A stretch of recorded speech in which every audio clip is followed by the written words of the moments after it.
Welcome back. As you might see, we have had to relocate, but we found another location, so we will carry on with the other two panelists that are here with me today, Ms. Veena Singh-Bryar and Ms. Maya Vitas. Let me introduce Veena and her contribution to our panel. Veena is a Fiji Islander currently working as the coordinator of regional program and policy at FemlinkPacific in the Fiji Islands.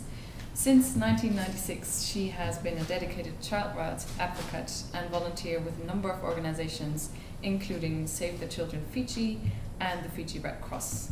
She is an accomplished community radio broadcaster with FemlinkPacific's Generation Next project, and is also a graduate and one of the pioneer members of Fiji Women's Rights Movement's Young Women's Leadership Program, titled the Emerging Leaders Forum.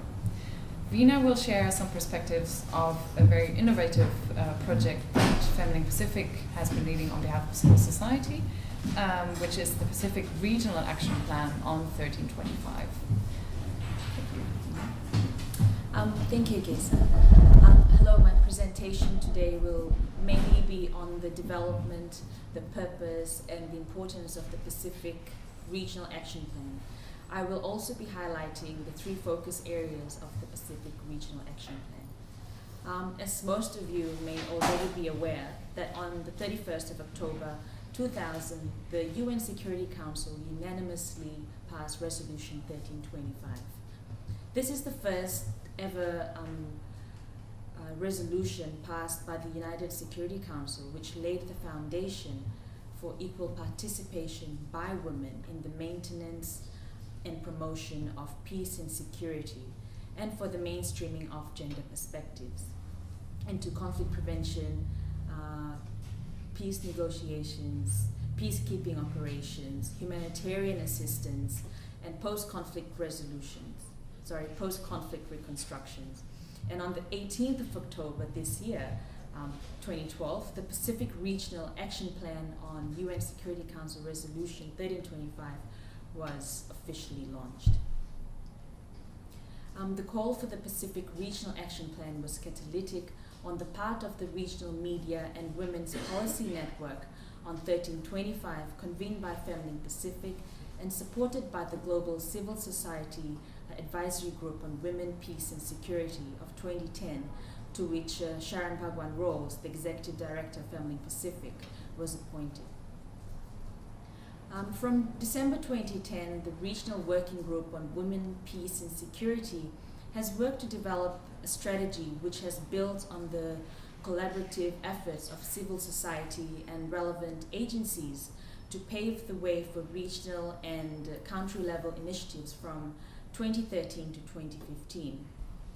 The co-chairs of the Regional Working Group on Women, Peace and Security are the Secretariat of the Pacific Community, UN Resident Coordinator, and the UNDP Resident Representative, PNG, David McLaughlin Carr, and Sharon Bhagwan-Rolls, the Executive Director of FemlinkPacific. The development of our Pacific Regional Action Plan is an opportunity to use 1325 as a transformation tool to transform notions of peace and security and institutions to ensure prevention and protection, and to recognize the roles that women can and have played in the prevention of conflict and in peace building. This is very much a complementary approach to the work of the Pacific Island Forum Secretariat Reference Group on Sexual and Gender-Based Violence. The Pacific Regional Action Plan that was recently launched provides a collaborative framework while also ensuring a strong focus to advance the participation and preventive action components of the UN Security Council Resolution 1325 and subsequent Security Council resolutions. The regional action plans are extremely important and plays an even more useful role in some cases than individual national action plans, particularly given the regional nature of many conflicts and the opportunities to share limited resources and build on each other's experiences. There are three focus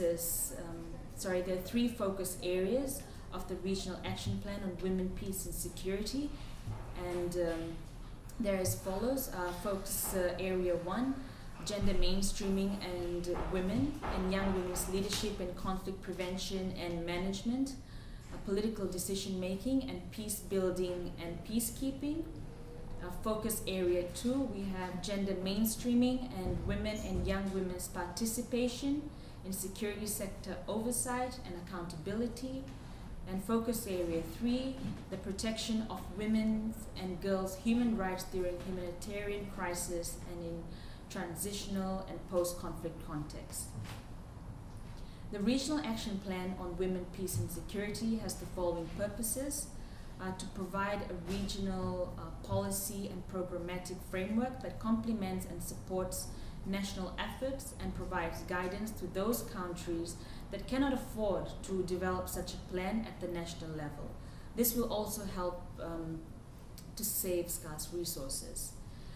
Also to provide an enabling environment at the regional level to improve women and young women's leadership in conflict prevention and management, peacekeeping, security, policy, decision-making, and ensure women's and girls' human rights are protected. Strengthen civil society, women's groups, including young women and gender equality advocates, engagement with the regional security and conflict prevention policy and decision-making.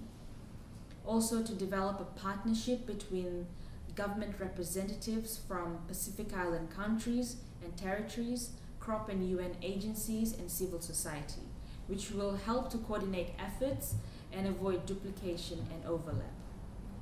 Also to pool at the regional level women, peace and security technical assistance, capacity development support and financial resources, to collect, store and share research and analysis on women, peace and security that will be used to inform regional and national policy and programming efforts, to support reporting and monitoring of existing commitments and help to assess these progresses.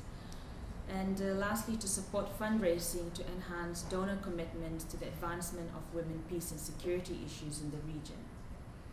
It is envisaged that through a regional approach, Pacific Island countries and territories will be able to more easily learn from each other, draw upon civil society knowledge, and receive global support from the UN Civil Society Advisory Group on Women, Peace and Security, the Pacific members of the Asia-Pacific Regional Advisory Group on Women, Peace and Security, and security and regional support from the Forum Secretariat, CROP agencies such as the Secretariat of the Pacific Community, regional law enforcement secretariats, and UN agencies. And support for the women, peace and security has been reflected in the development of the Pacific UN Development Assistance Framework. The Regional Action Plan on Women, Peace and Security provides a broad framework to assist the Pacific Island Forum members countries to develop relevant national programs and strategies on women, peace and security, and ways to accelerate the implementation of the UN Security Council Resolution 1325 and 1820. The Regional Action Plan provides a broad framework at the regional level to assist Forum members and Pacific territories to accelerate implementation of existing international, regional, and national commitments on women, peace, and security. The formulation of the Regional Action Plan has provided an opportunity for the region to identify broad priorities, initiate strategic actions, and determine responsibilities among different actors. It also ensures that women, peace, and security activities are not seen as standalone efforts, rather as an integral part of the regional peace and security discussions, in line with the regional efforts of promoting gender equality. The development of the Regional Action Plan has also been a substantive step towards mainstreaming gender and bringing more women and young women into official peace and security processes at the regional level, as well as creating a supporting mechanism for regional and national efforts on women, peace and security. This is an investment in building women's peace and security expertise in our region. From the mat to the policy table is vital. Our Peace Talks project and work since 2007 through our regional network has showed that it is possible. But this work needs to be sustained because the process of transforming the peace and security structures in our countries and region is not going to happen overnight. This is also critical for women working within difficult political systems. We believe that formulating a regional action plan has made a substantive first step to bringing more women into official peace and security priority settings and decision-making at the regional level. Lastly, to ensure the regional action plan is implemented, the Forum Regional Security Committee has agreed to put in place a strong regional oversight and advisory mechanism, the Pacific Islands Forum Reference Group, which will provide overall guidance and support for regional and national efforts on women, peace and security. Thank you.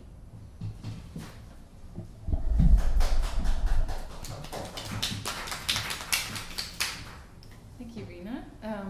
I think you've shared remarks on a very innovative initiative of the Pacific Regional Action Plan on Women, Peace and Security as a tool for transformation, both from a women, peace and security perspective, but also from a broader peace and security framework.